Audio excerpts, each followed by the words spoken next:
utterances in the last 2 years talked about coalition agreements or power sharing deals that were signed before the election among the Kenya Kwanza political formation.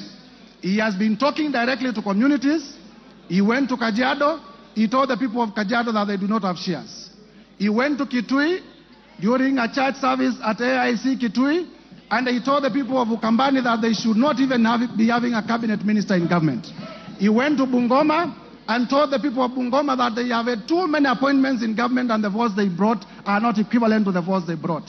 He went to Nandi and told the people of Nandi that they are a major shareholder and they will benefit more than others in this government. And he has been using the language in direct reference to communities, not to political party formations. Mr. Speaker, without belaboring this point, allow me now to request that the evidence on ethnic profiling and divisive shareholder politics as contained in video 1 and video 4 be played for the House to take note of the evidence. Hii serikali ni kampuni na ni ya shares. Si ndio? Ni ya shares. Kuna wenye kampuni, wale wako shares, kuna wale wako chache, kuna wale hawana. The technicians were playing. I kindly request that you repeat and you play it on a higher volume. Please pause it, and I also request Mr. Speaker. Mukasema mutaki kusikia mambo ya ile system na nini? Muka invest, mukapanda, mukapalilia, mukaweka mbolea, mukamwagilia maji, wakati ya kuvuna ndio huu. Na itakuwa namna hiyo. Hiyo wengine wananikachifu ati mimi nasema ati wale walipanda wavune kwanza. Iko makosa? Iko makosa? Hata hao watavuna lakini wangoje. Si wale walipanda na wavune kwanza. Wakishavuna wavune ile tabaki kidogo, wale wakupanda waingie watafute huko nini ile itapatikana wachukue wakwende. Si iko namna hiyo?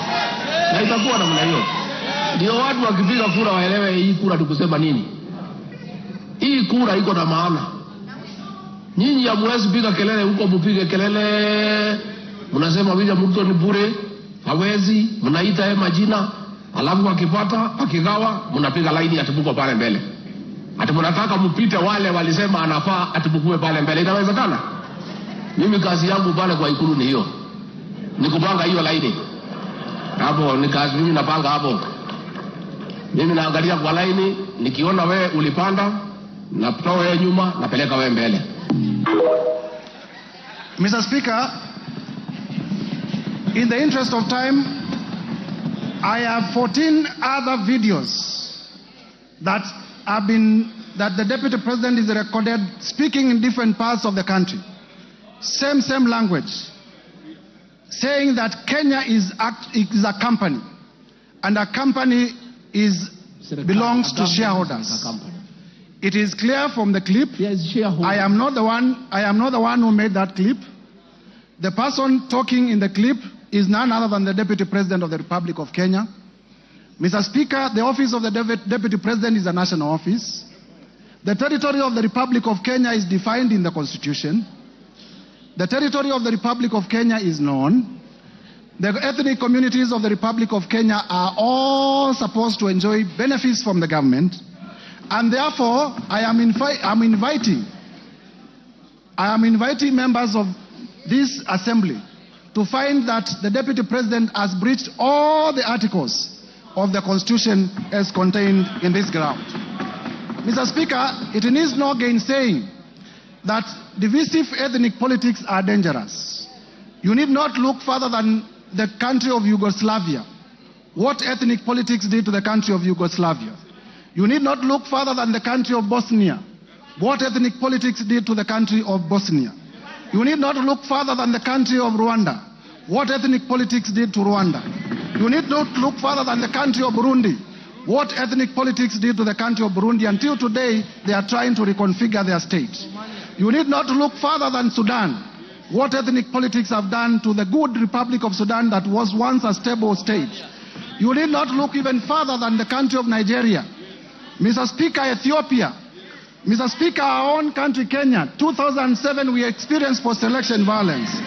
You would remember that in 1992, there were clashes in Molo. And Mr. Speaker, character is important in evidence. The Deputy President, there is evidence to show that during the post-election clashes in Molo, he was a district officer in Molo. Character is very important in deciding evidence and in persuasion. Mr. Speaker, in 1992, there were clashes in Likoni, and our tourism has never recovered. Mr. Speaker, we need not go that direction again. And a person occupying the high office of the Deputy President, if they want to take Kenya in that direction, the time has come for the National Assembly to stand on its feet to defend the Constitution and to impeach the Deputy President. So that even if not on any other ground, for purposes of dividing Kenya, the Deputy President today must be impeached. Mr. Speaker, allow me to turn to my ground two.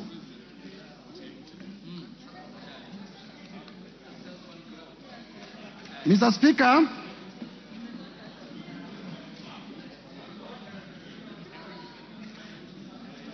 on ground two, I am alleging that the Deputy President has violated Article 147(1) of the Constitution and has also violated Article 152(1) of the Constitution. Because all of us are not lawyers, please allow me, for purposes of clarity, to read those two articles for members to appreciate. Article 147 of the Constitution does state as follows: functions of the Deputy President. The Deputy President shall be the principal assistant to the President and shall deputize for the President in the execution of the President's functions. Article 152(1) states as follows: composition, the Cabinet consists of the following: 1, the President; 2, the Deputy President. The person I am pleading to the House today to impeach is a member of Cabinet. C, the Attorney General. And D, not fewer than 14 and not more than 21 Cabinet secretaries. Mr. Speaker, the importance of this is to show that the Deputy President is assigned to assist the President and is a member of the Cabinet. And what we are demonstrating, Mr. Speaker, because of time, is that the Cabinet has been making decisions. The Deputy President sitting in Cabinet, Cabinet memos come before Cabinet, they are discussed in Cabinet, and then the Deputy President moves out of Cabinet to contradict those decisions. In proving this, I am relying on the affidavit of Mercy Wanjau. Mercy Wanjau is the Secretary to the Cabinet. And in our affidavit that is in my bundle of documents, at page 77 to 79, Mercy Wanjau does in oath state that the Cabinet made a decision to rejuvenate Nairobi River. And when that decision was made, because the law requires that settlement be 30 meters away from a river, the Deputy President was sitting in Cabinet. The Deputy President is actually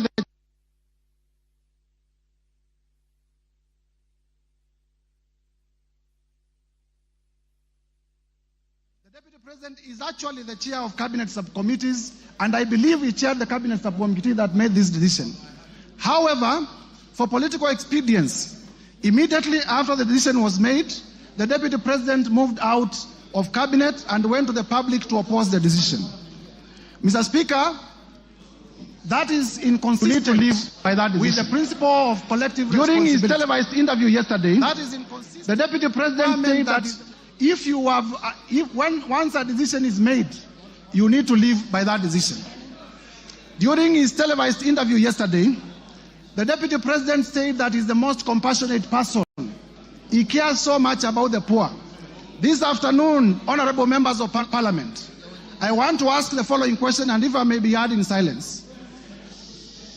The Deputy President of the Republic of Kenya is on record as being the person who ordered demolitions in Mavoko constituency in Athi River.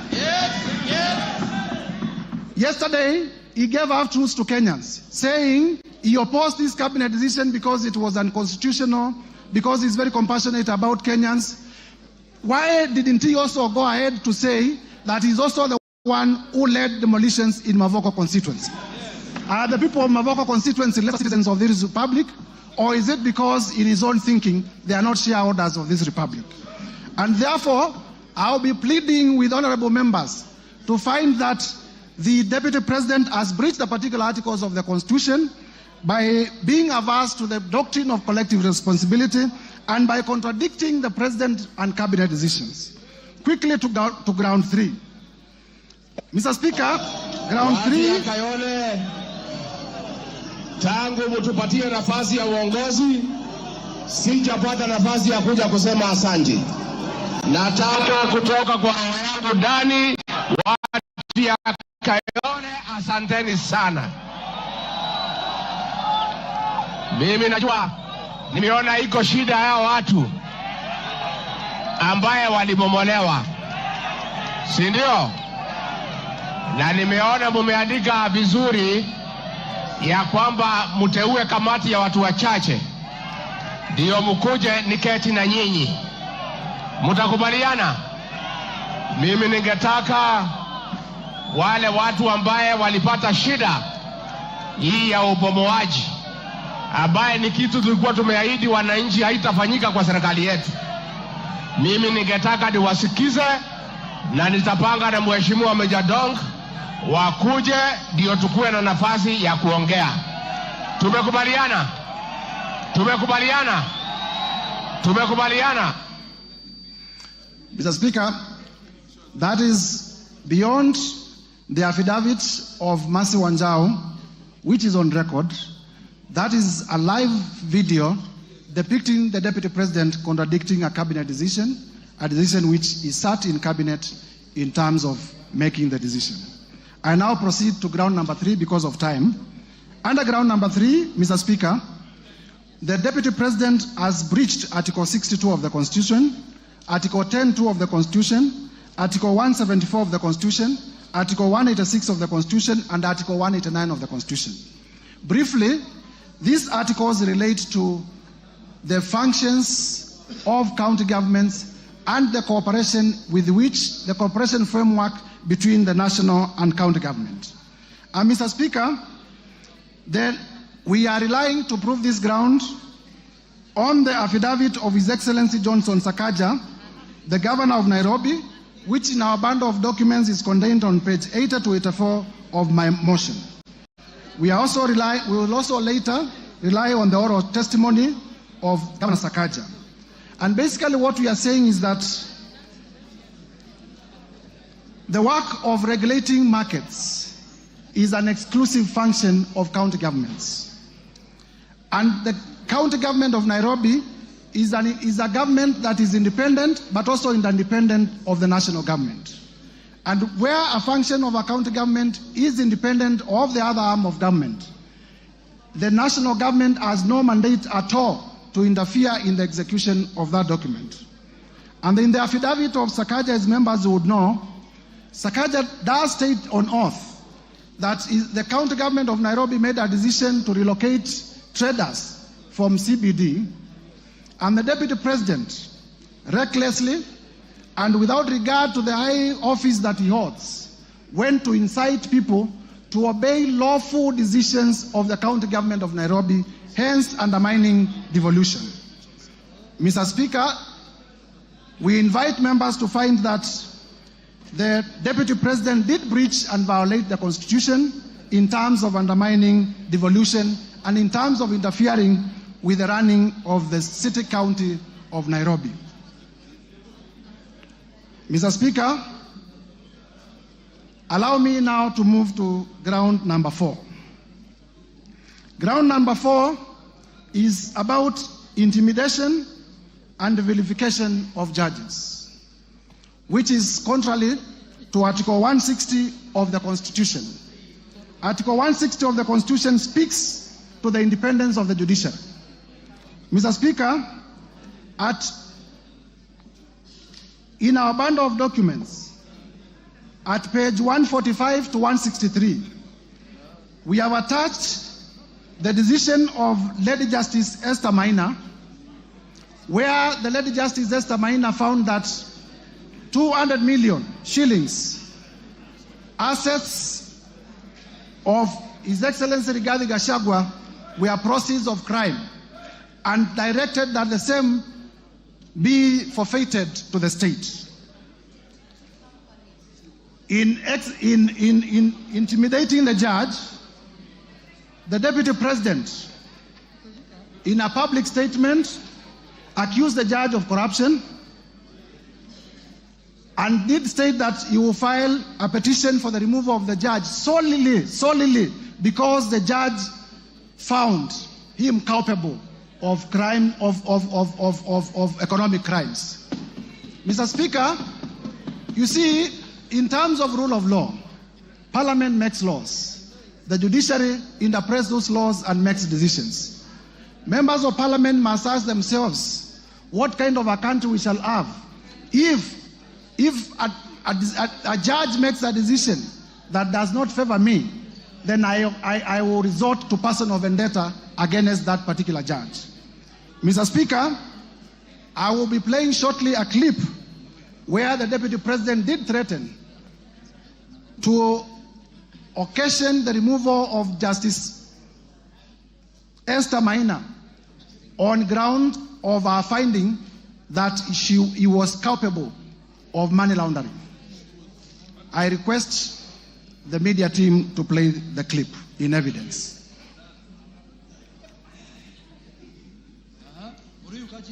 On its threat, with Deputy President Gachangua now filing a petition to push.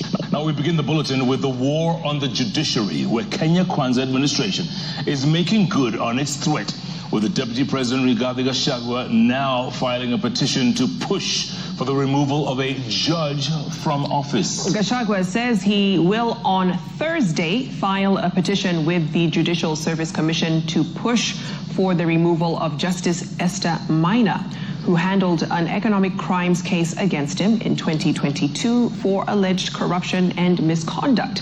Now, speaking in Iten, where he accompanied President William Ruto for a church service, Gachagua told the Chief Justice to first clean up her house by dealing with pending cases with the Judicial Service Commission. Now, in the sustained onslaught against the judiciary, President William Ruto vowed to deal with unnamed government officers he described as incompetent, saying his administration will slay the corruption monster that has reared its ugly head in various arms of government. Chamitai Goin reports. After Chief Justice Martha Koome invited Kenyans with complaints over the conduct of judicial officers to submit their lamentations to her office, the Kenya Kwanza administration, through Deputy President Rigathi Gachagua, has taken the challenge, with the DP announcing that he will file a petition this week. Amechallenge sisi tutoe ushahidi. I will lead by example. On Thursday, this coming week at 2:15, I will personally present a petition before Lady Chief Justice Martha Koome against Justice Esther Maina for her removal from the judiciary for misconduct and corruption.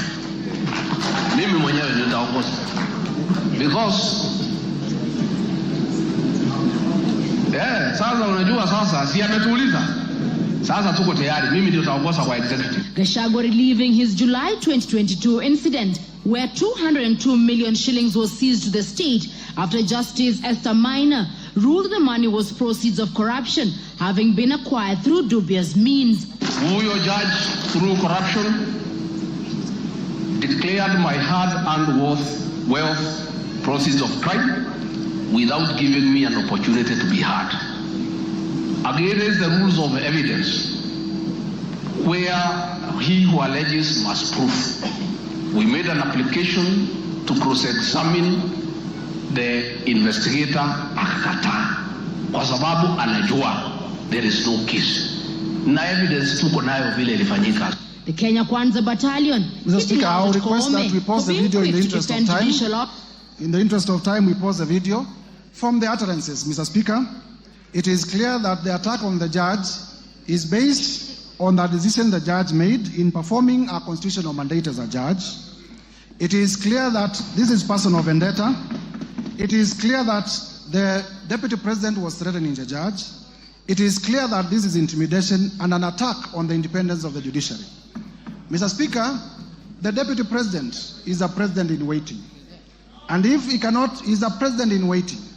And if he cannot protect and uphold the independence of the judiciary, that becomes a dangerous man. And he must be impeached for that particular reason. Mr. Speaker, I will therefore be requesting members of this House to find that this allegation has been proved to the required standard and approve the impeachment of Rigathi Gachangua from the office of Deputy President. On ground number 5, we have alleged that the Deputy President has breached Article 3.1 of the Constitution, Article 148.5 of the Constitution. Mr. Speaker, Article 3.1 of the Constitution is about adherence to the Constitution. It states, for avoidance of doubt, as follows: that every person has an obligation to respect, uphold, and defend this Constitution. Article 148.5 is about the oath of allegiance that the Deputy President took on assumption of office.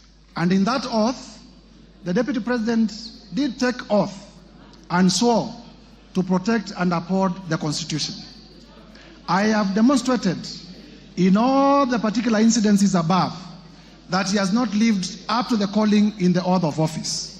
And therefore, I'm calling this House to find that the Deputy President has not been upholding the Constitution and has run averse to his oath of office in terms of his conduct, as highlighted above in the allegations that I have already proven. And for that reason, Mr. Speaker, to find that ground number 5 is also proven. Quickly running to ground number 6, and there is enough evidence, Mr. Speaker, to prove that particular ground. Ground number 6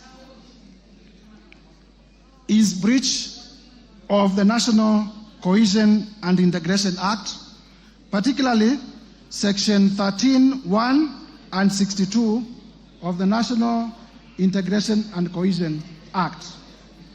Mr. Speaker, the two provisions read as follows. Section 13 reads as follows: it is an offense for any person to use threatening, abusive, or insulting words or behavior where the person intends to stir feelings of ethnic contempt, hostility, violence, or discrimination. Section 62, on the other side, provides as follows: that a person commits an offense when the person makes statements that are intended or are likely to stir up feelings of ethnic contempt, hatred, hostility, violence, or discrimination. Mr. Speaker, in proving ground number 1, in terms of violation of the Constitution on national unity, I did provide evidence that the Deputy President has been using the shareholder language, has been terming the Kenya government as a company. And as much as those words offend the Constitution, similarly, they offend the National Cohesion and Integration Act. And by the same evidence, I invite members to find that the Deputy President has breached those provisions of the law. Mr. Speaker, turning now to ground number 7. Ground number 7, and this is important for members to know, is that serious reasons to believe that His Excellency Rigathi Gachangua, the ground is about serious reasons to believe. So all you need is to believe. All you need is to believe that he has committed crimes. All you need in law is to believe that Rigathi Gachangua has committed crimes. That is the threshold. If in your mind you believe that Rigathi Gachagua, by the narration that I'm going to give, has committed crimes, then you vote in the affirmative. Serious reasons to believe that Rigathi Gachagua has committed crimes under sections 45, 1A, 46 of the Anti-Corruption and Economic Crimes Act, and sections 2, 3, 4, 7 of the Proceeds of Crime and Money Laundering Act. And Mr. Speaker, our allegation here is that the Deputy President, in the last 2 years, has amassed wealth that during the short period that I was able to do research, totals to about 5.2 billion, which is inconsistent with his known sources of income and with his last declaration of income. Mr. Speaker, it will be remembered that during the presidential debate, the Deputy President did declare that he was worth 800 million. It is also known by virtue of the gazettements by the Salaries and Remuneration Commission that he earns $1 million or thereabout per month, and therefore he needs to show where he got the money to amass these properties. The import of my allegation is twofold. Number one, there is what we call unexplained assets under the Anti-Corruption and Economic Crimes Act. And number two, there is money laundering. Mr. Speaker, in my motion, I have listed a total of 22 companies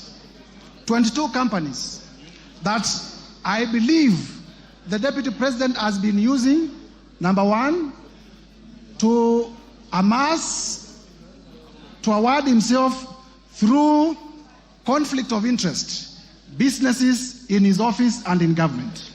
And number two, to purchase properties using unexplained sources of income. Mr. Speaker, it will be remembered that yesterday during the televised interview, the Deputy President went through all the companies and they did not deny that either of them belongs to him. All he did was to say that he registered some of them before he became Deputy President. I am not interested in the time that the companies were registered. I am interested in what the companies have done in the last 2 years. And I will demonstrate that these companies have actually done economic crimes against the people of Kenya. Mr. Speaker, I have also listed properties.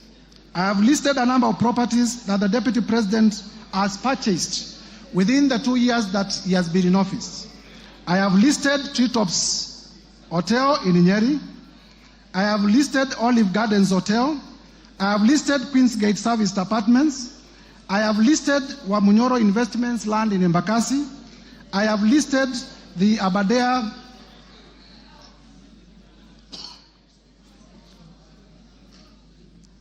Treetops Hotel, Outspan Hotel, Olive Gardens Hotel, and the Vipingo Beach Resort. Mr. Speaker, you will be told by the defense that some of the properties that I've listed do not belong to Rigathi Gachagua, but they belong to the estate of Nderitu Gachagua. Mr. Speaker, as you listen, please know that this man is not fond of telling the truth. And I will prove to you, and I want you to listen to me very carefully, that Mr. Rigathi Gachagua, it is true that he was one of the administrators of the estate of his late brother. It is easy to hide under the dead because the dead cannot come to give evidence. But also, there are documents. I have with me the joint will executor's report on the status of the estate of Nderitu Gachagua as at 27th June 2024. This is a valid document that is part of our bundle of documents, and that also I have seen is part of the documents that came through public participation. And in this document, what the Deputy President has not told Kenyans, and listen to me, because the Deputy President actually committed another crime yesterday, misleading Kenyans. What the Deputy President has not told Kenyans is that in those 2 years, he is the one who has bought the properties of his own brother through coercion. And I am not interested, I have no problem with people owning property. What I have a problem with, and this is what he needs to be explaining to us, where did you get the money to buy these properties? This is the big question. This is the big question. Mr. Speaker, you will be told that when I became deputy president, I transferred my companies to my two sons. And my two sons are the best entrepreneurs that Kenya has ever produced. They are the best investors that Kenya has ever produced. And one day they walked into a bank and they got a loan of 600 million. Mr. Speaker, I have looked at the ID numbers of the two sons, and I can confirm that they are in their early 30s. I want Kenyans, Gen Zs, you were in the streets. I want Kenyans to tell me which Kenyan, 23 years old, can walk into a bank. Where do you get the security to secure 600 million loan? I started by saying all you need to do is to believe that His Excellency Rigathi Gachangua has committed crimes. And there is buying properties worth 5.2 billion within a period of 2 years is not reason enough to believe that he has stolen from the Kenyan Republic. What else then will be a reason to believe? If a 28-year-old can be alleged to have walked into a bank and gotten a loan of 600 million, what else is a serious reason to believe that an economic crime has been done? Mr. Speaker, at page, shortly, Mr. Speaker, I have therefore proven that the Deputy President indeed is the one who bought through coercion the estate of his late brother. The source of funds to buy the estate is not known. Also in my bundle of documents, Mr. Speaker, there is a company called Cristo, and this is a very interesting company. This company called Cristo is the one that bought Aberdare Safari Hotel. And I have exhibited at page 122 of my bundle of documents a transfer document transferring the ownership of Aberdare Safari Hotel from the original owners to the children of the Deputy President Rigathi Gachangua at a consideration of 535 million. And this transfer, Mr. Speaker, was done on the 22nd November 2023, immediately after the Deputy President assuming office and telling Kenyans that he found empty coffers. He was able, within 2 months, to buy a property worth 535 million in Nyeri. Which empty coffers did he find?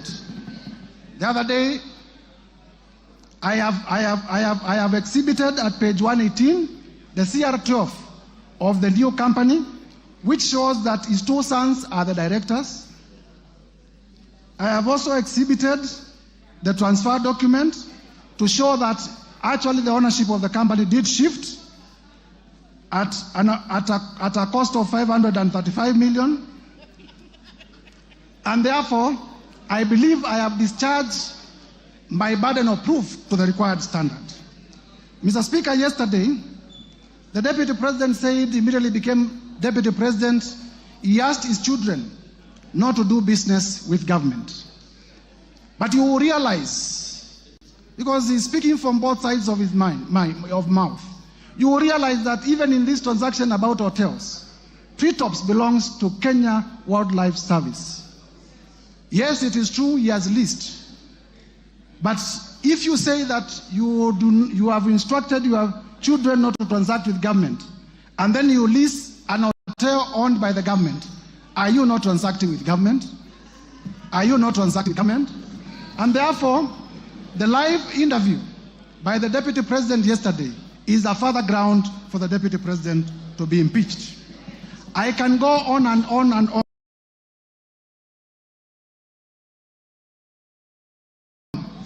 to show that the Deputy President did purchase Kuruwitu Home Resort at a cost of 250 million from the estate of his own brother. Mr. Speaker, you were told also that Vipingo Ridge Hotel is a property within the estate of the late brother to the Deputy President. But I have exhibited in my bundle of documents CR12. CR12 is the document that shows the company directors showing the children of the Deputy President as directors of Vipingo hotels. The children of the Deputy President are not listed in the will as executors of his estate. So one would wonder, because they are not listed as executors of the estate of the ruto Gachangua, then where do they come in terms of owning the Vipingo company? It can only be by way of purchase, it can only be by way of money laundering. Mr. Speaker, one other reason why I have provided the 20-something companies and the properties is also to demonstrate character. Some of these companies have not transacted. It is my prosecution theory that these are special purpose vehicles for purposes of money laundering and for purposes of preparation for money laundering. And therefore, one would wonder why the Deputy President would have so many companies that are not active, except for the reason of waiting for a prime day for them to launder resources from government. Mr. Speaker, I have also listed many companies and suspicious transactions where companies were being paid as much as 100 million from the office of the Deputy President. They are paid in the morning, and at noon they are withdrawing the money in cash. You are aware that under our regulations, you cannot withdraw more than 1 million shillings from the bank. But I have listed in schedules where in a single day, as many as 10 transactions, cash transactions, were being done from monies that had been paid from the office of the Deputy President. These are serious reasons to believe that the monies were being withdrawn for suspicious reasons. And for that reason, Mr. Speaker, I believe I have discharged my burden of proof, and this ground is proven beyond the required threshold, and it should be confirmed as a ground of impeachment. Mr. Speaker, allow me to proceed to ground number 8. Ground number 8 is about breach of Section 132 of the Penal Code and breach of Section 129 of the Leadership and Integrity Act. Basically, these are about misleading the public. Mr. Speaker, on this one, I rely on the evidence of the video in the case of Justice Esther Maina, that the Deputy President did mislead the public that Justice Esther Maina was corrupt, simply because she had made a finding that was against him. Mr. Speaker, I also rely on a video that I'm going to play shortly, that the Deputy President did attack the National Intelligence Service in a televised television interview in Mombasa. Mr. Speaker, in that televised interview, and you will see it shortly, the Deputy President misled the Kenyan Republic on several accounts, which I will discuss after the video has been played. I now request the media team to play the video on NIS in Mombasa.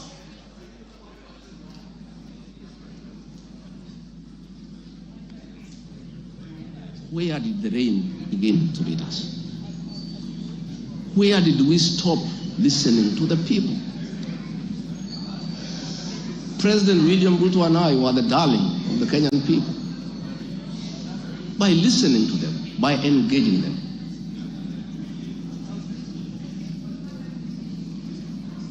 And as a government, we have established institutions to ensure we not only listen to Kenyans, but also genuinely understand their concerns. We invest significant resources in these institutions, particularly the National Intelligence Service, for this purpose. It is clear there has been a failure in the intelligence and advice we are receiving, particularly concerning crucial government policies. The President of the Republic of Kenya today has admitted that it has come to his attention that the people of Kenya did not want anything to do with the Finance Bill 2024.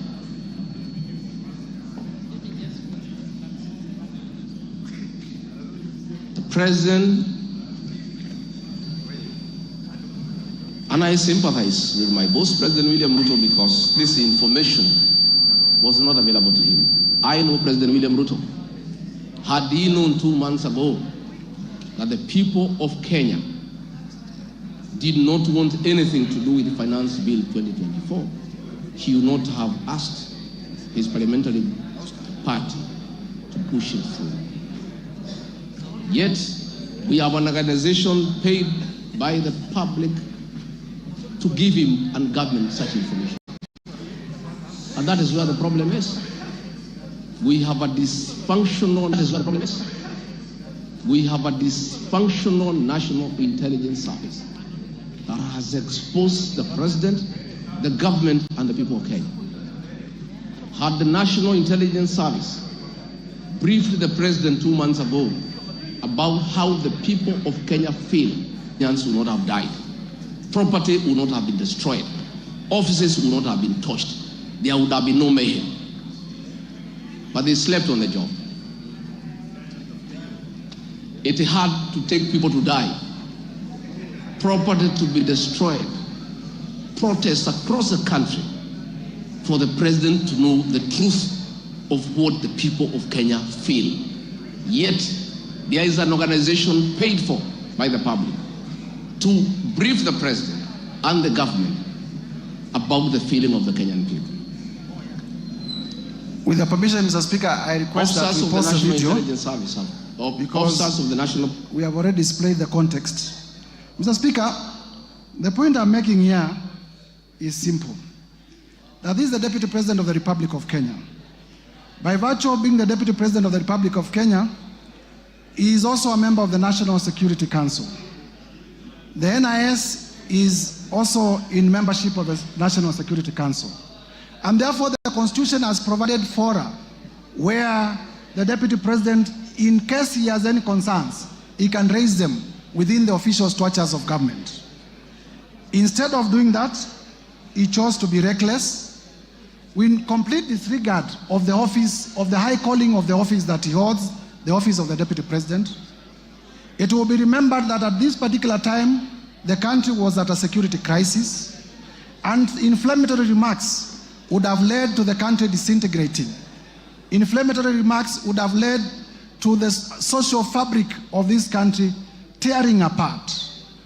And therefore, by such doing, I am inviting the House to find that the Deputy President did mislead the public.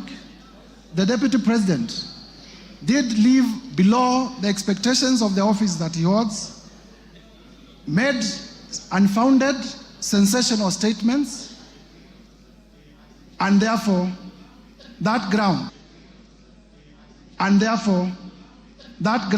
should be upheld for his impeachment. Mr. Speaker, further to that, in the oath of allegiance to office, the Deputy President swore, and I quote, to refrain from directly or indirectly revealing such matters as shall come to my knowledge in the discharge of my duties and committed to my secrecy. Mr. Speaker, as you would notice in that clip, the Deputy President says that he has been told in confidence. Mark the words, I have been told in confidence by officers of the following. And while aware that he took an oath not to divulge information that comes to him, I'll be inviting this House to find that the Deputy President breached his own oath of allegiance to office. And a person who breaches his own oath of allegiance to office is not fit to hold the office of the Deputy President. I therefore urge members to find that this ground has been proven to the required standard and uphold it for impeachment. Under ground 9, Mr. Speaker, on gross misconduct. Gross misconduct has been defined as the dereliction of duty in the Black's Law Dictionary. Gross misconduct has been defined as dereliction of duty, unlawful or improper behavior. Mr. Speaker, we have alleged that the Deputy President did breach Article 151B of the Constitution in his utterances against the National Intelligence Service, and that is incompatible with the high calling, dignified status, and the discretion required of the office of the Deputy President. And because I had laid basis in the foregoing ground, I wish to urge members, using the same evidence that I've adduced above, to also find that ground number 10 is also proven. Ground number 9, that is. On ground number 10, gross misconduct on insubordination, we have the evidence of Mercy Wanjau in the form of an affidavit that cabinet makes decisions and the Deputy President defies. I have video clips in Nyanza where the President did direct. In fact, he said it is primitive for people to say that certain sections of the country cannot receive development by virtue of how they voted in the last elections. And then immediately thereafter, the Deputy President repeated his shareholder Kenya government company utterances, directly contradicting the President.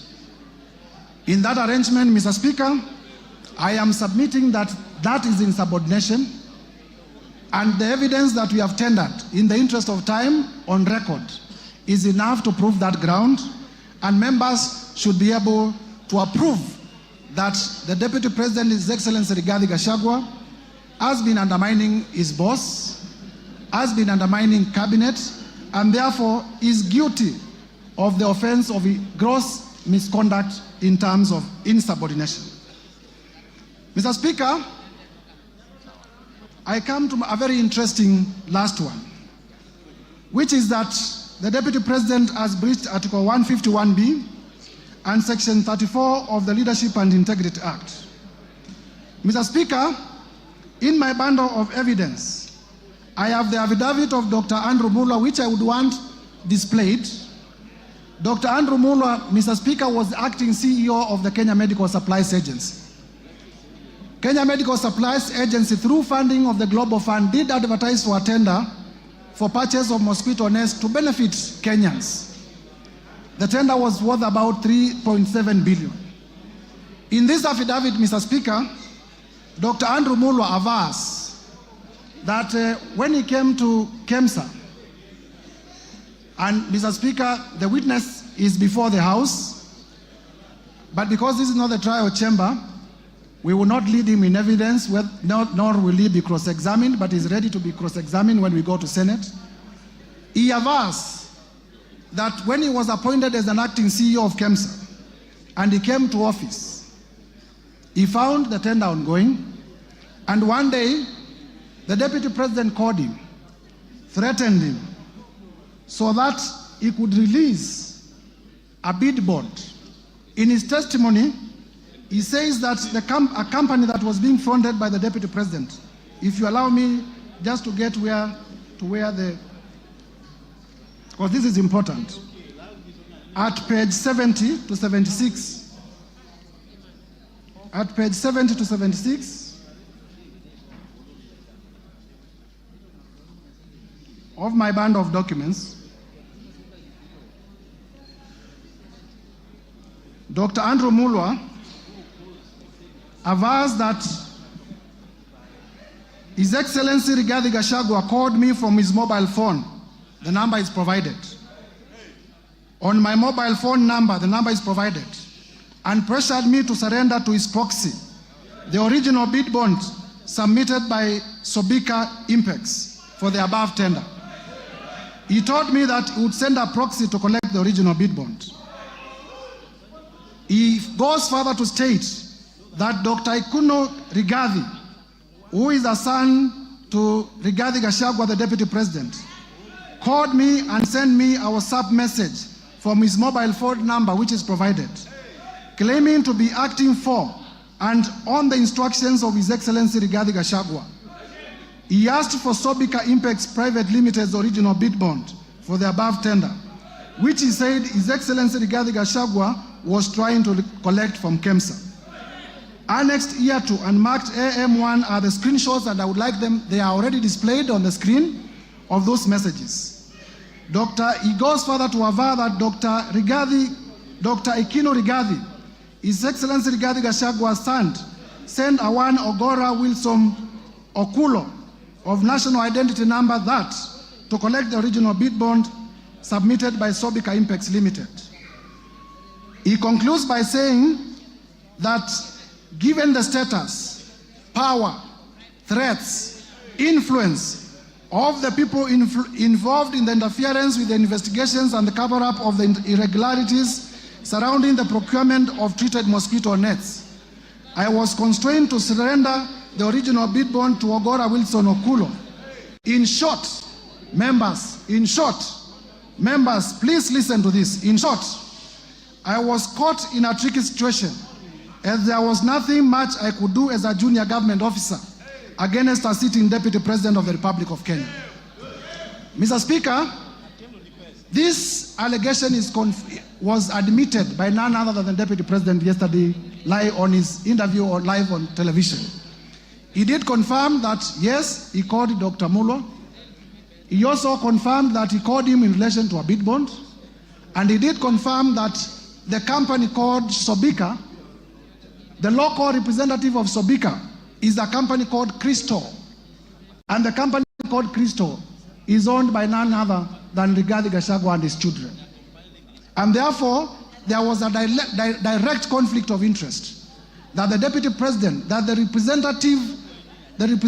local representative of Sobika, which is an international company registered in India, is a company owned by the Deputy President. And the Deputy President is making a call regarding a tender to a junior government officer. I wonder how many other calls he has made. But I do not need to belabor this point, because none other than the Deputy President himself did admit on live television yesterday that he did make the call.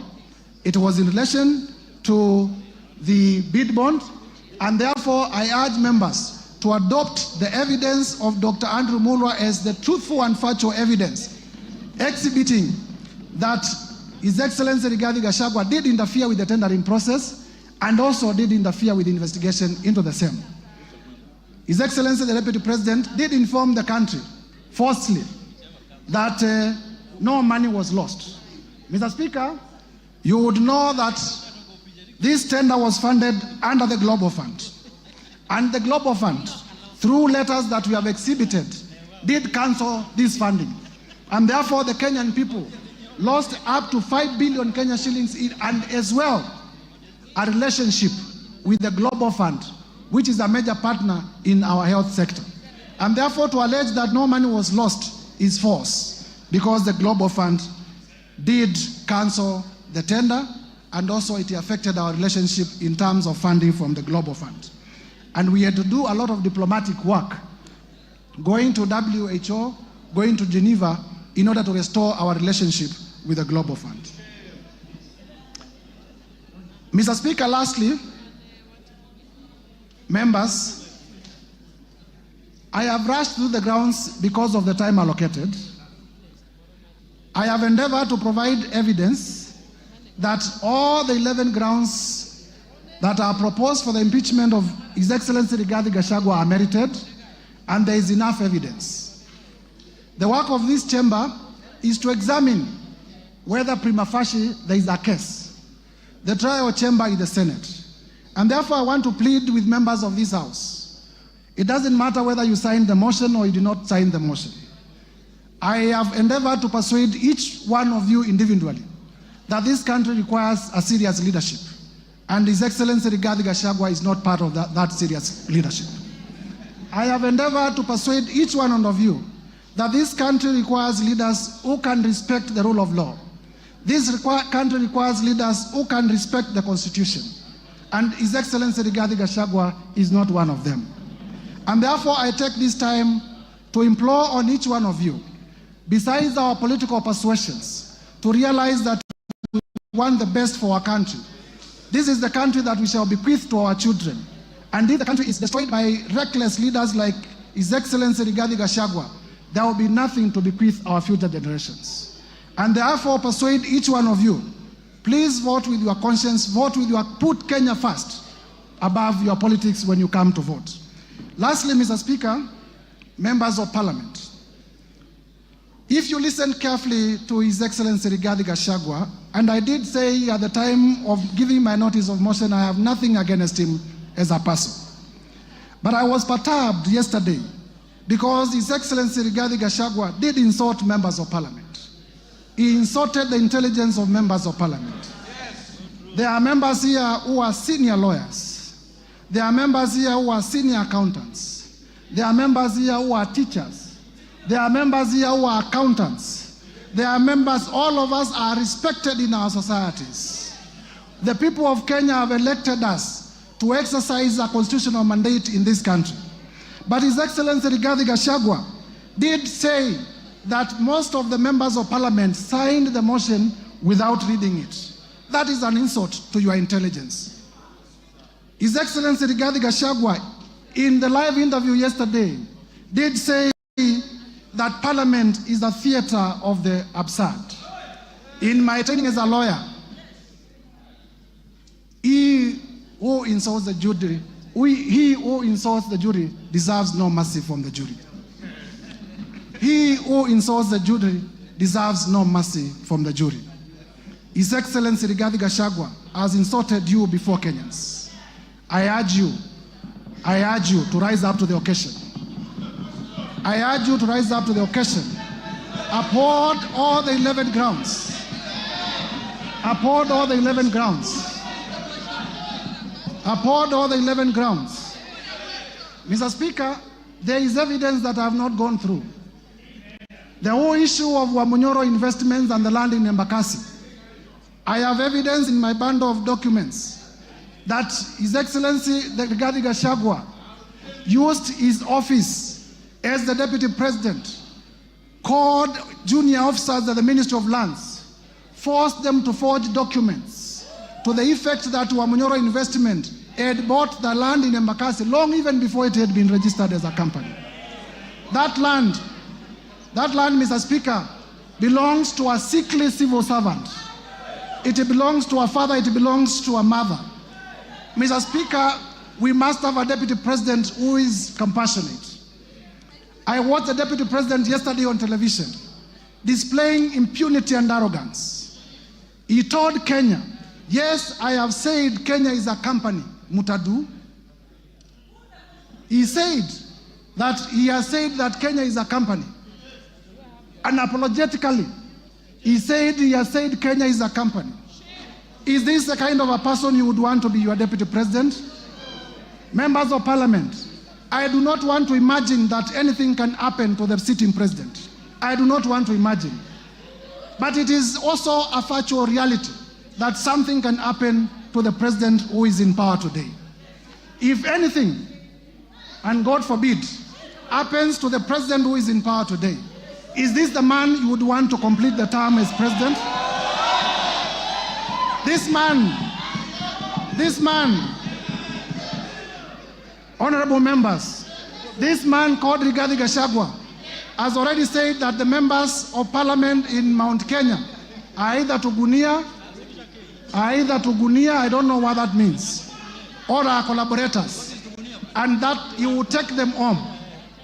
He has already said that where I come from, we deserve no development in Ukambani. He has said that the people of Nyanza deserve no development. He has said that the people of Western deserve no development nor appointments from the government. He has said that the people of the coast deserve no development from the government. He has said that the people of Northeastern deserve no development from the government. Those are the people you represent. Those are the people you represent. As you rise up to vote, please have the best interest of your people at heart. I urge you, honorable members, as one of your colleagues. I urge you, honorable members, as one of your colleagues. When this motion is finally put to vote, please vote to impeach Rigathi Gachagua. Please vote to impeach Rigathi Gachagua on all the grounds. As I conclude, Mr. Speaker,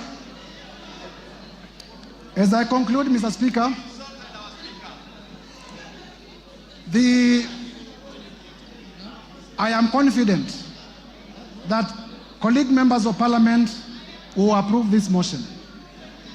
And I want to assure you, in the event that you vote for this motion, I will also persuasively defend it before the Senate. And I am sure the Senate of the Republic of Kenya will also uphold, and Kenya will have a better deputy president who views the country as a whole. With those remarks, Mr. Speaker, I beg to move and call our able deputy majority leader, the Honorable Owen Baya, to second the motion. I thank you, Mr. Speaker. Owen Baya, you have 10 minutes. It's okay. Owen Baya, you may proceed. Okay. Thank you very much, Honorable Speaker. Honorable Speaker, I rise to second the special motion for the removal from office by impeachment for the courage and valor in tabling and moving this motion. Honorable Speaker, in his address yesterday, the Deputy President called Parliament and this National Assembly a theater of the absurd, a house of ridicule, a house which processes trash. That's what he said about this Parliament. Honorable Speaker, just like the Deputy President, I'm a student of literature, having been taught by the late Wasamba Were and the late Professor Imbuga. In the definition, Honorable Speaker, of the theater of absurd, a theater of absurd is without plot, is directionless, is laced with stupidity, lacks thoughts, lacks coherence of ideas. It is irrational and logical. If you have read the book by Samuel Beckett, you will know that in that book called Waiting for Godot, that he actually said, this Parliament is as good as that literature. Honorable Speaker, I sit in this Parliament and many of you do that. Members, are we a theater of absurd? Members, are we directionless? Members, are we stupid? That's what the Deputy President characterized this Parliament, that we are stupid, we are directionless, and we are people who are very useless to this country. Honorable Speaker, a person of the stature of a Deputy President who can say such things about this chamber does not deserve to continue to become the Deputy President of the Republic. Honorable Speaker, what is the theater of absurd, Honorable Speaker, is when the Deputy President demands that for the 8 million votes, from Mount Kenya, he should be paid 2,000 shillings, translating to 16 billion shillings, so that he can bring peace to this country. Honorable Speaker, that is the theater of absurd. That is the theater of absurd, Honorable Speaker. Honorable Speaker, the Honorable Rigathi Gachagua has committed impeachable offenses as provided in Article 150, 1 and 2.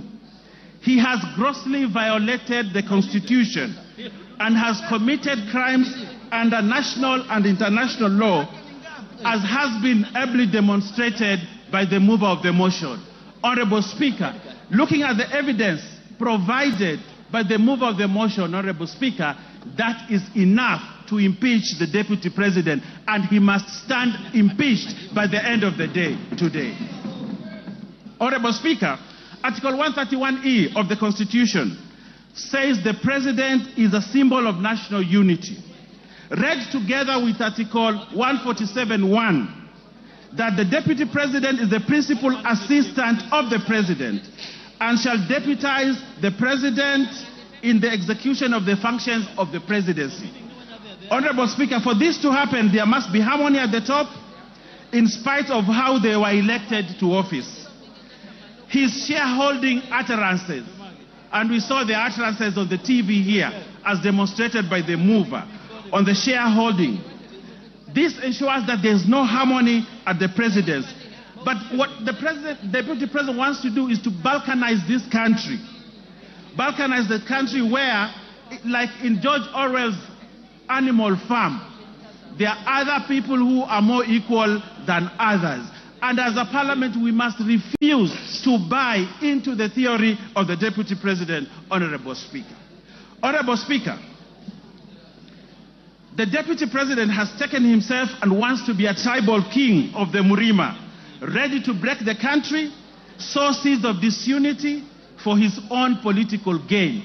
And this chamber, today, by the end of the day, we must have no deputy president who wants to balkanize this country. Honorable Speaker, the office of the deputy president is a high office as established under Article 130. The authority of his office must be exercised within the provisions of Article 10(2), which anchors the principle of national unity as core.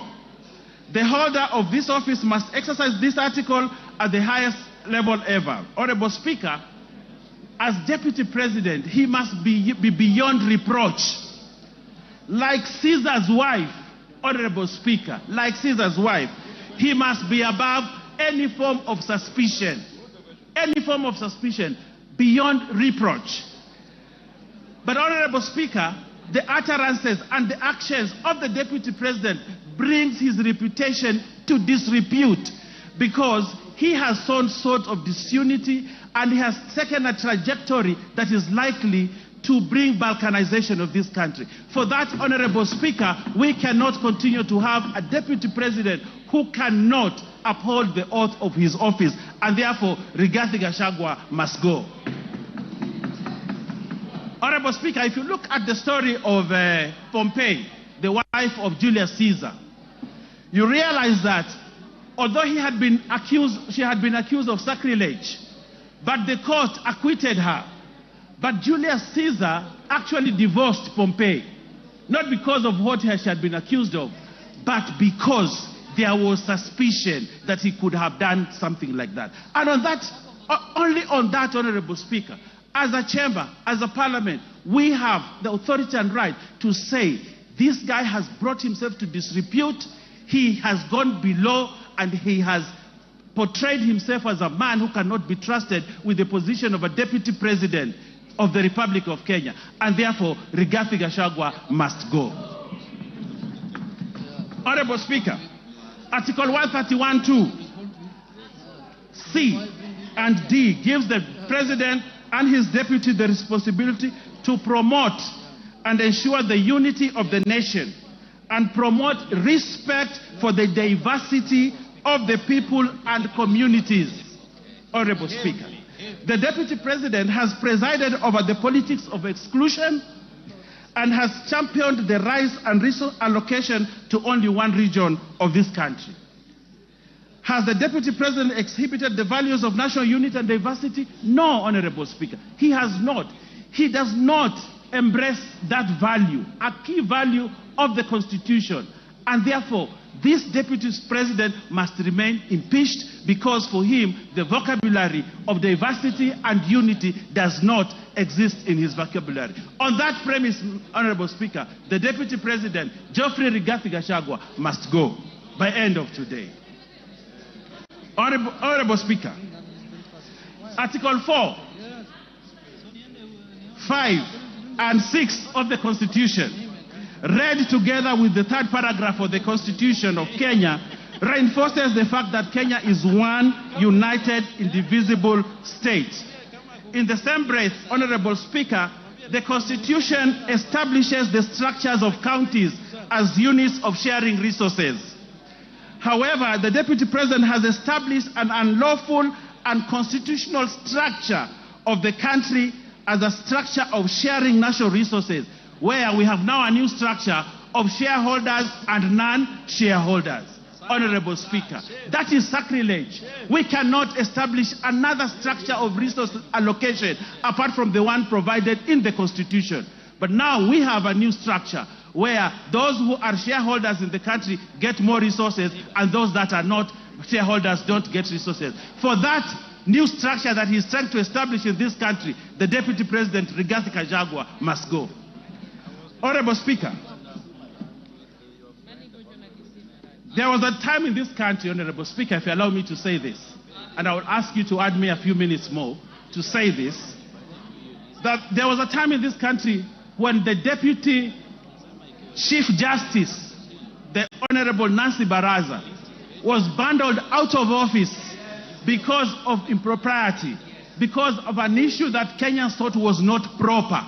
Nancy Baraza, just pinching the nose of someone. And she was bundled out of office, the high office of the Deputy Chief Justice of this country. That's what happened, Honorable Speaker. Just pinching a nose. And she was bundled out of office. But here we have a Deputy President who has committed sacrilege, trying to balkanize this country. A Deputy President who has called people names. A Deputy President who has called a member of Parliament a prostitute. A Deputy President who has amassed wealth that cannot be accounted for. For that, Honorable Speaker, just like Nancy Baraza was bundled out of office, the Deputy President must also be bundled out of office because of that impropriety. Honorable Speaker, we saw the mover has ably demonstrated to us how he took on a judge. But Honorable Speaker, it is not just a judge, it is a female judge. Honorable Speaker, probably he attacked this judge because she was a woman, a lady judge. Where is the place of women judges or women in this country if we have a Deputy President who has no respect for other female or lady leaders in this country? Honorable Speaker, for the abuse on a woman judge, a lady judge, the Deputy President must go. Honorable Speaker, I know my time is running out, but I want to say this in closing. Honorable Speaker, I want to say this. When you ever face an impeachment motion, Honorable Speaker, you'd rather have a rich dead brother who you can shield yourself with. We saw what the Deputy President tried to do yesterday. But I want to tell him that Kenyans are clever and they read through what he wanted to do yesterday. And they will not buy it. It does not sell. It won't be bought. We know who he is. We know. Give him 1 minute. Finish up. Finish up. He's my friend. Yes, Honorable Speaker. We know what he tried to do yesterday, but we can't buy it, Honorable Speaker, and therefore Rigathi Gachangua must stand impeached at the end of the day. Honorable Speaker, we are in this boat together. We have one character in this boat called Kenya who is trying to rock it from within. He's trying to break this country. In that event, Honorable Speaker, we have a duty, if we're in that boat, to remove this one person from this boat and toss him into the high seas so that everybody is safe. And that is the duty that we must do today. And I want to convince even those that still have doubts of whether this guy should continue. I want to convince them we are safer as Kenya without Rigathi Gachangua as Deputy President of this country. We are safer as a country. The northeastern region is safer. The coast is safer. The Nyanza is safer. And all parts of Kenya are safer. Honorable Speaker, and Kenya is safer without Rigathi Gachangua as Deputy President. Mr. Speaker, we do not want Rigathi Gachangua to resign. We want this house, which he has called the House Theatre of Absurd, Honorable Speaker, to impeach him so that he knows that he needs to respect institutions also.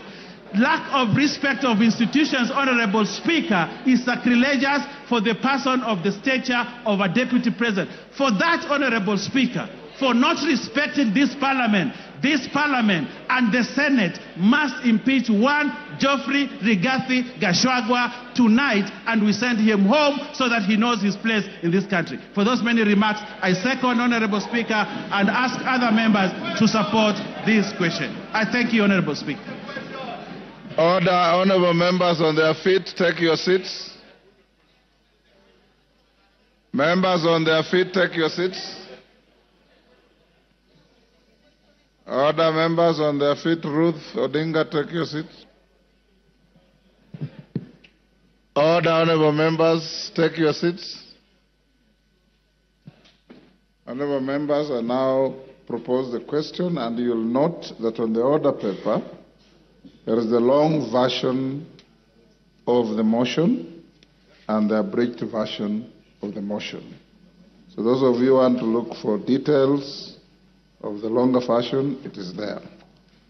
I now propose the question, which is that pursuant to the provisions of Article 145 and 151B and 2 of the Constitution and Standing Order 64 and 65, this House resolves to remove from office by impeachment His Excellency Honorable Rigathi Gachangua, EGH, the Deputy President of the Republic of Kenya, on the following grounds. 1.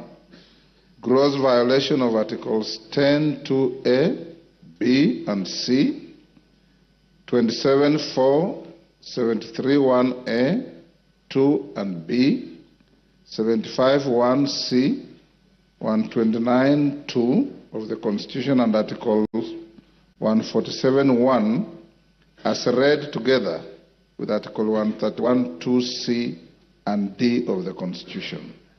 2. Gross violation of Articles 174(1) and 152(1) of the Constitution by undermining the President and the Cabinet and the effective discharge of the national government's executive mandate. 3. Gross violation of Articles 6(2), 10(2)(a), 174, 1861, 189(1), and the fourth schedule to the Constitution by undermining devolution. 4. Gross violation of Article 161 of the Constitution on the institutional and decisional independence of judges. 5. Gross violation of Article 3(1) and 148(5)(a) of the Constitution on the fidelity to the oath of office and allegiance. 6. Serious reasons to believe that His Excellency the Deputy President has committed crimes under Sections 13(1)(a) and 62 of the National Cohesion and Integration Act. 7. Serious reasons to believe that His Excellency the Deputy President has committed gross economic crimes under Sections 45(1), 46, 47(a)(3), and 48(1) of the Anti-Corruption and Economic Crimes Act, and Sections 2, 3, 4, and 7 of the Proceeds of Crime and Anti-Money Laundering Act. 8. Serious reasons to believe that His Excellency the Deputy President has committed crimes by continuously misleading members of the public through false, malicious, divisive, and insightful remarks that are contrary to the provisions of Section 132 of the Penal Code and Section 29 of the Leadership and Integrity Act. 9. Gross misconduct that is incompatible with the high calling and dignified status of the office of the Deputy President, a member of the Cabinet and the National Security Council. His Excellency the Deputy President has publicly attacked and undermined the work of the National Intelligence Service and its officers. 10. Gross misconduct by openly and publicly insubordinating the President, who is the head of state and government. And 11. Gross misconduct by persistently bullying state and public officers. Honourable members, The motion is supported and the list is attached by 291 members of this House.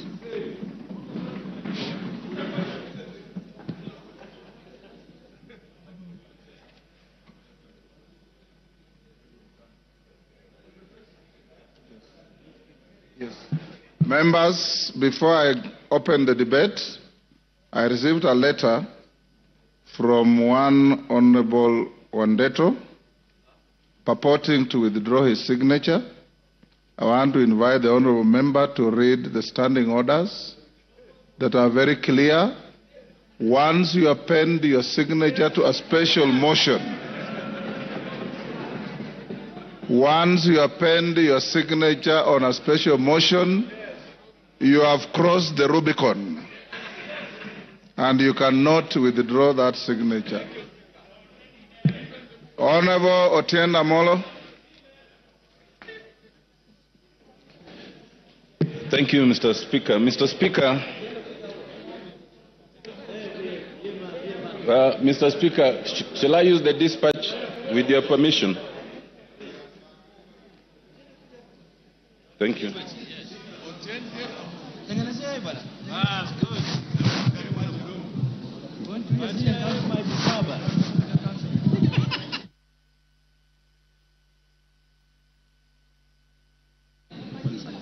Yes.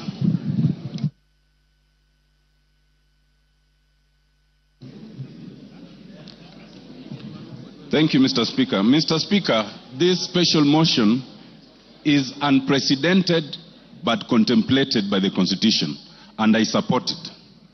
Let it be a lesson, Mr. Speaker, that be you ever so high, the Constitution is still above you. Mr. Speaker, some have told me and have told us that this is not our war. But, Mr. Speaker, they do not know that in circumstances of combat, a bystander is at greater risk than a combatant. You must choose your sides. And I've chosen, Mr. Speaker, after listening to the display of jingoism by the Deputy President, after listening to the self-entitlement for 2.5 hours, after listening to the disdain of governance institutions, this Parliament and the courts, after listening to the DP threatening that Parliament and the courts should know that it's not easy to remove a Deputy President who had 7.2 million votes. Mr. Speaker, after treating Kenyans as fools by trying to mislead on the intent and purpose of his utterances on the idea of government being a company, it was easy for me to make a decision to cast my lot with impeachment of the Deputy President. Mr. Speaker, there can be much to say on the reasons. It is easy, for example, Mr. Speaker, to talk about the confessions of the Deputy President regarding 600 million that his son under 30 years was able to acquire. And he says, without tabling any evidence, that it was acquired from a bank. But he admits, Mr. Speaker, more importantly, two things. One, that the property in issue was government property irregularly acquired without the usual procurement processes.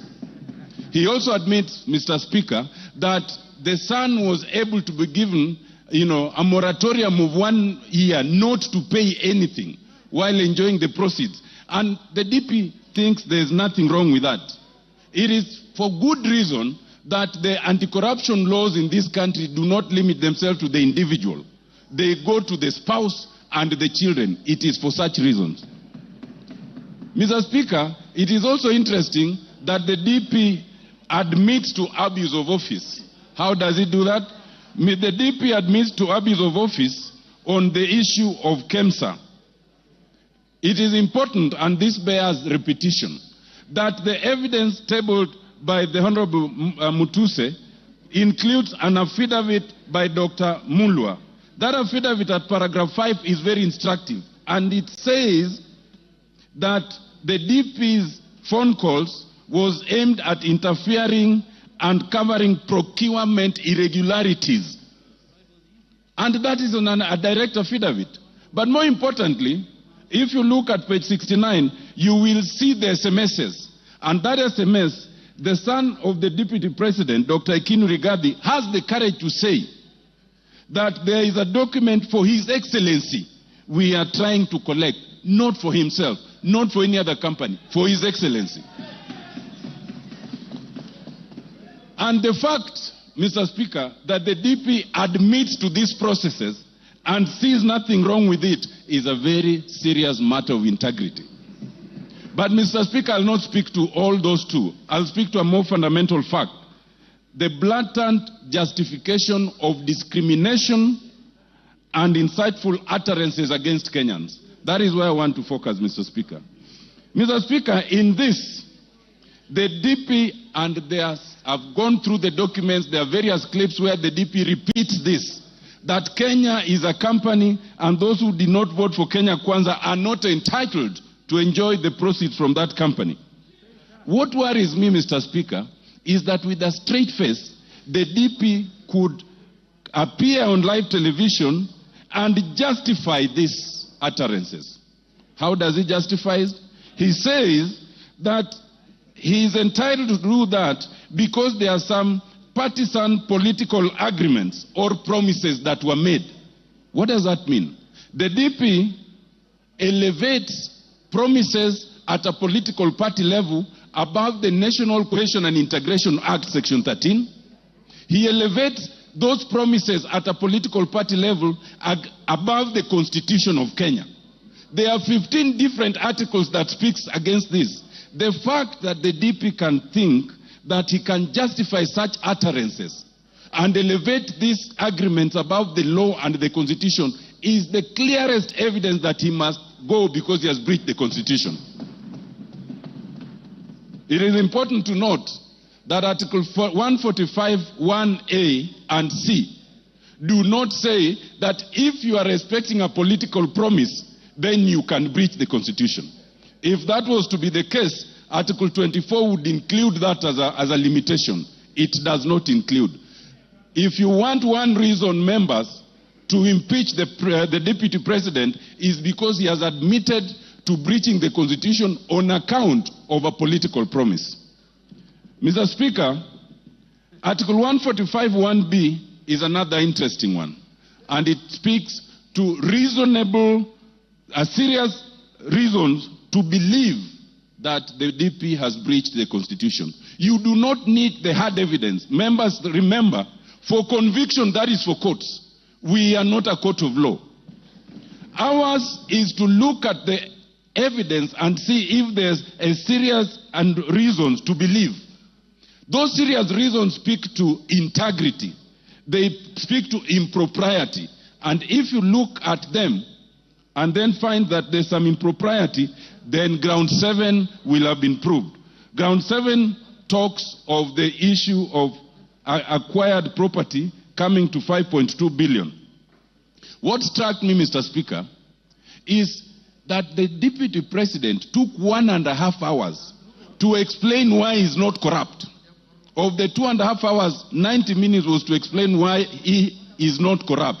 The very fact that you take 90 minutes to explain you are not corrupt is prima facie evidence of corruption.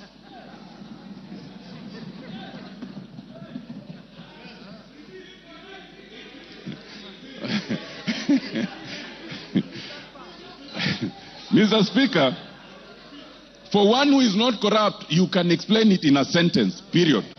To take 90 minutes is in itself prima facie evidence that there's corruption.